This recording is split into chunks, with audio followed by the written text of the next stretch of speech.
the real estate ended up being so valuable that they thought they were going to hold it forever, and they ended up selling it in the last downturn as a sale leaseback, and the profit off of that was astronomical. Good day, Industrial Advisors listeners, and thank you for tuning in. If you have not subscribed, please do so by clicking subscribe wherever you podcast. Click the like button and hit the bell if you want notifications of when we put up new content. Leave us a comment about anything we discuss here today or general comments about the show. Now, let's get into it.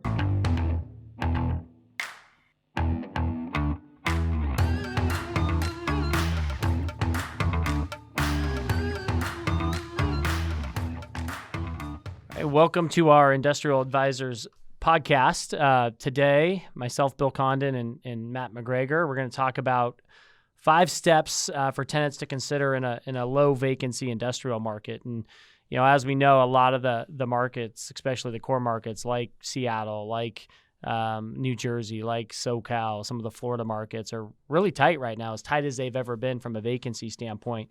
So when tenants are navigating through these challenging markets that are heavily favored toward landlords, it's important for these factors to come into play as they look to negotiate and have some leverage when they're negotiating a deal.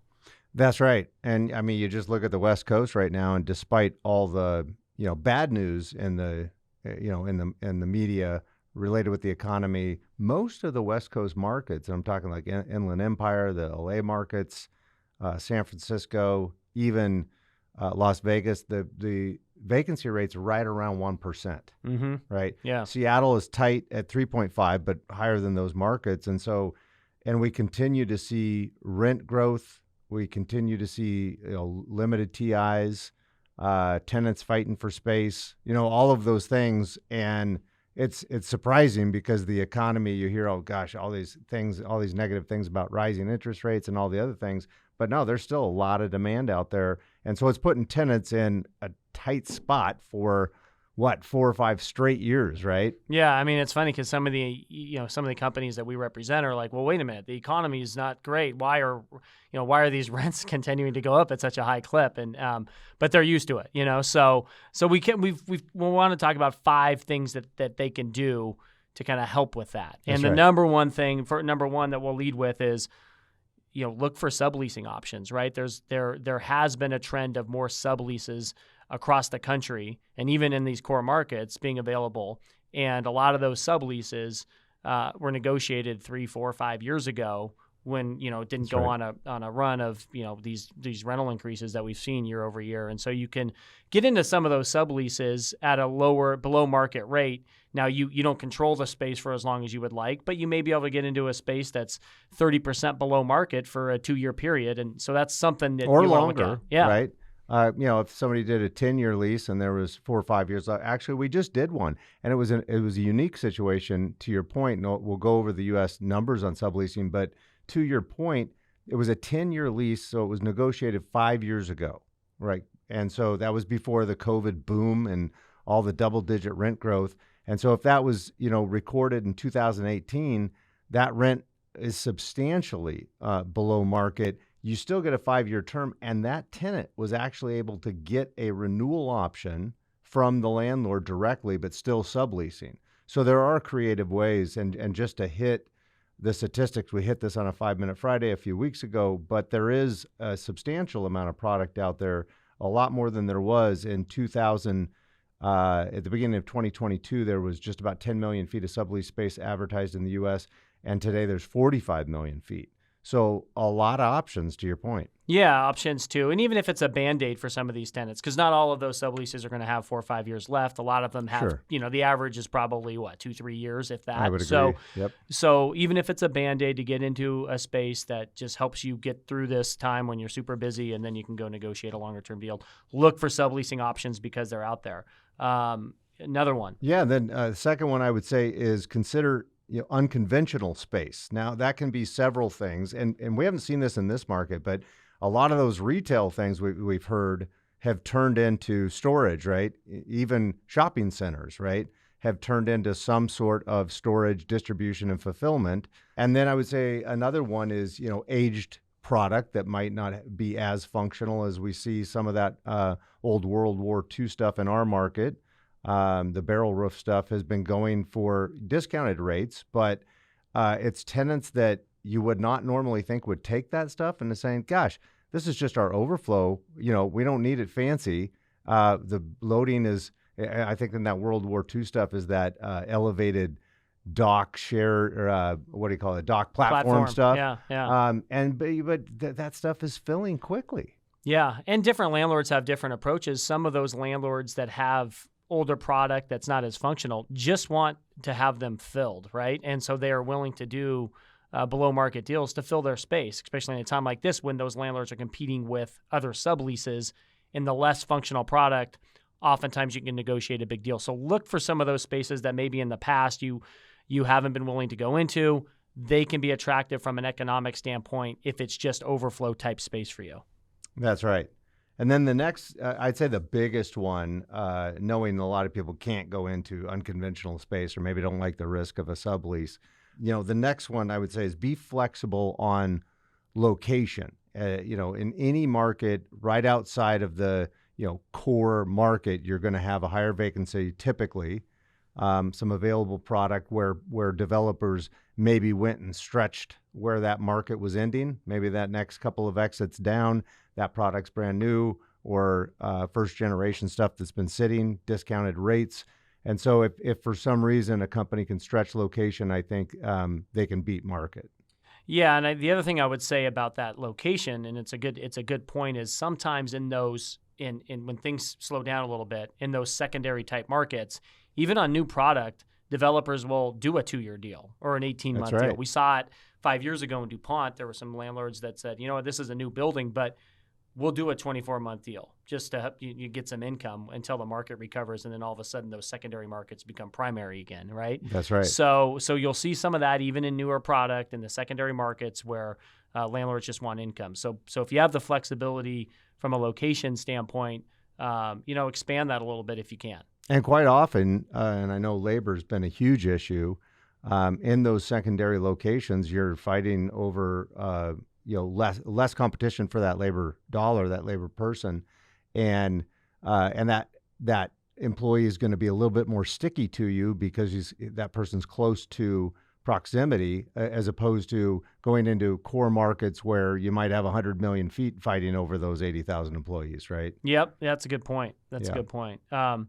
next one that we have on here is to look for build-to-suit options. Now, this requires to be ahead of 12 to call it 18 months out ahead of when you need the space. But if you are looking ahead and you're going to need whatever the requirement is going to be, usually the larger the deal, the more flexibility you have on a build-to-suit option.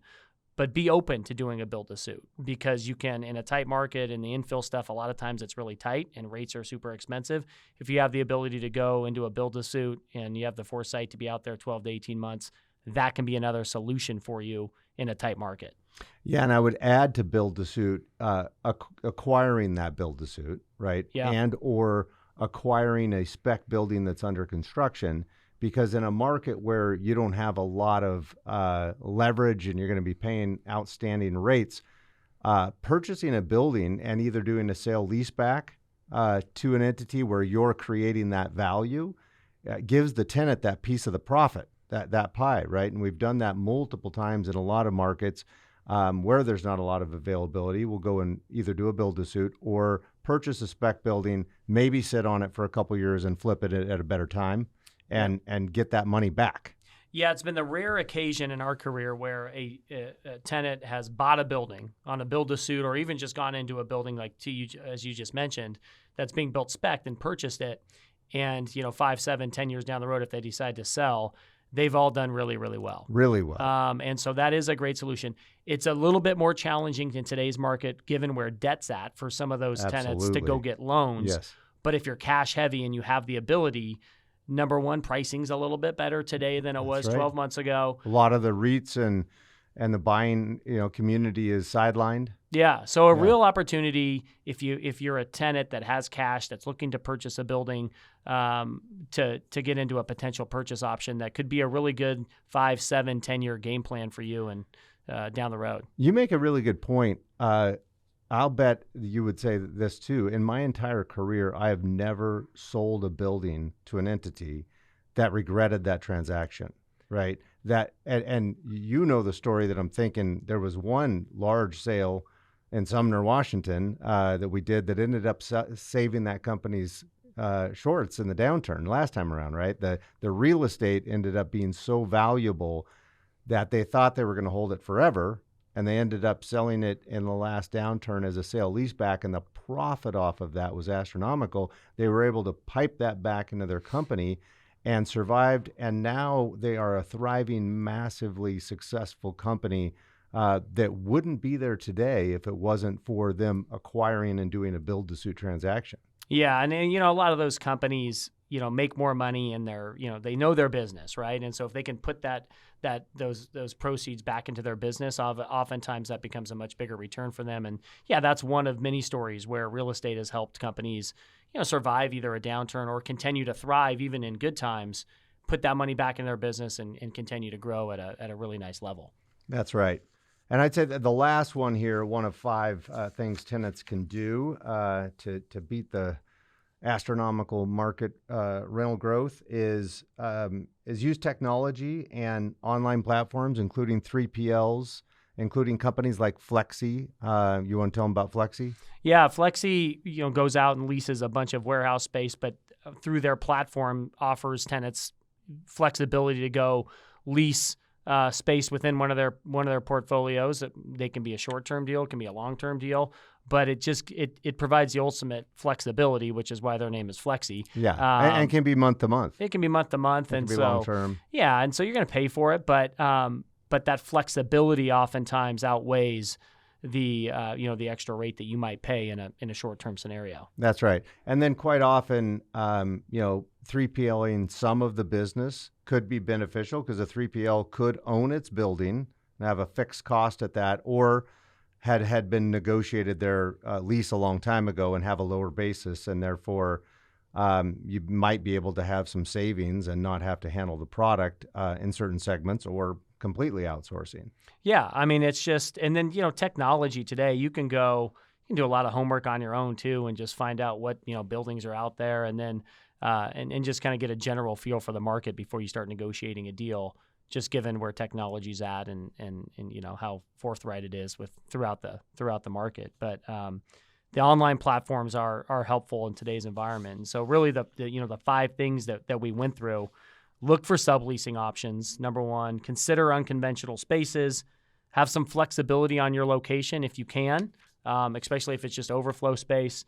Look for build-to-suit options and potentially purchases within that.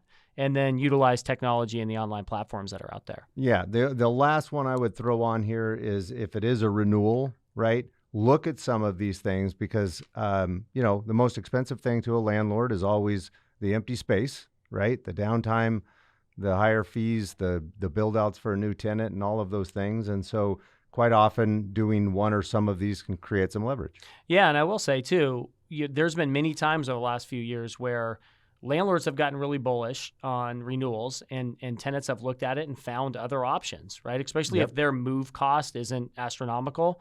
They can go out and find a different space, and sometimes those spaces are nicer and more functional than the spaces they've been in, and they may have gone into it with the idea that, hey, we're definitely going to renew, or there's a 95% chance we're going to renew.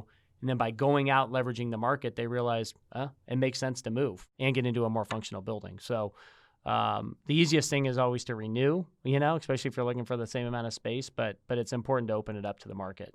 That's right. Well, we appreciate you listening to these 5 tips and challenging markets, and we appreciate your time today. Thanks for listening. Thank you.